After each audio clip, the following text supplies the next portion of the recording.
This is Air Fortress for the NES, published by HAL Laboratory in 1987. Air Fortress is a run-and-gun shooter that I was unaware of until I found it. I bought it a few months back because the price was right and I just didn't have it in the collection. I didn't know anything else about it. Here, you play the character of Hal Bailman, and you're from the planet of Farmel.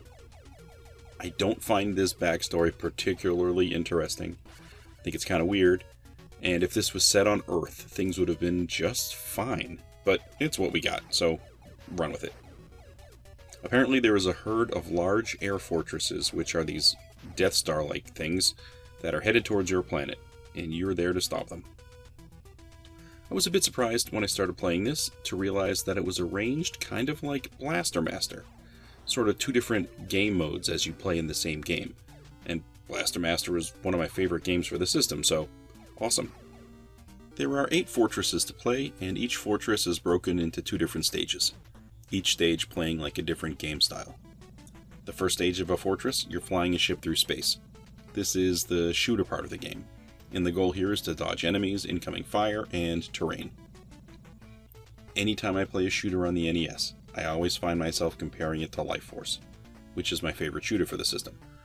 I think here, the shooter portion works well enough, but with a few different tweaks, I think it could have been better. I know it's easy looking back to criticize, but still, I think some minor adjustments would have been a benefit here. First, your avatar is this little guy who looks like he's humping a rocket as he flies around. I think it looks odd, and it makes the enemy sizes just feel misproportioned. You looking larger just makes them look smaller.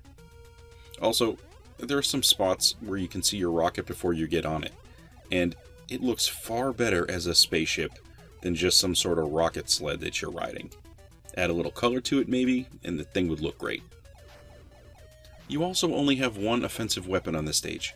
These little rockets that, I guess they change a little bit of color as you fire. I would have liked some more variety here to the visuals. An alternate fire. Maybe a different gun altogether. Lasers. Missiles. Who knows? I would definitely like auto fire as well. How can you not have auto fire for a game like this? You're going to pick up some basic power-ups along the way. This is giving you more energy for the next stage. You want them, so try to get them.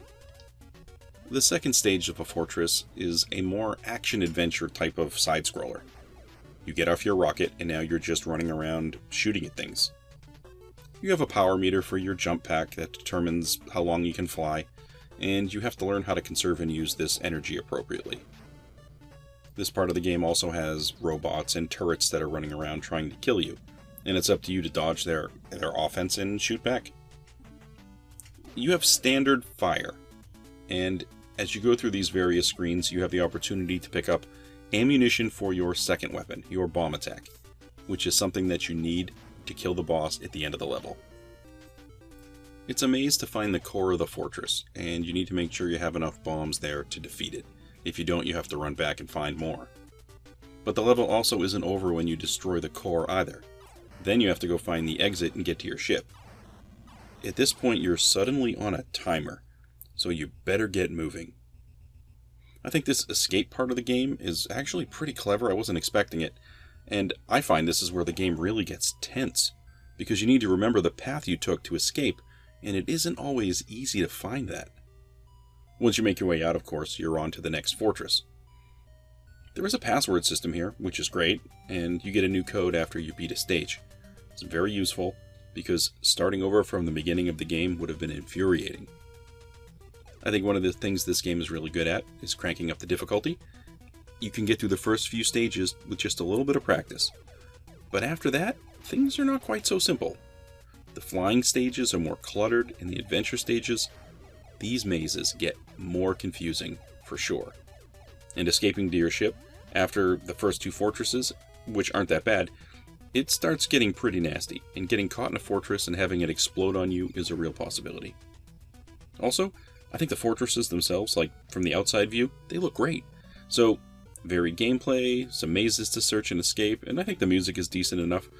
For the price, I think I paid $10 for it, and this game was actually pretty good all around. Not many complaints here. So that's all for Air Fortress today. Thanks for stopping by to take a look, and I hope to catch you on another video.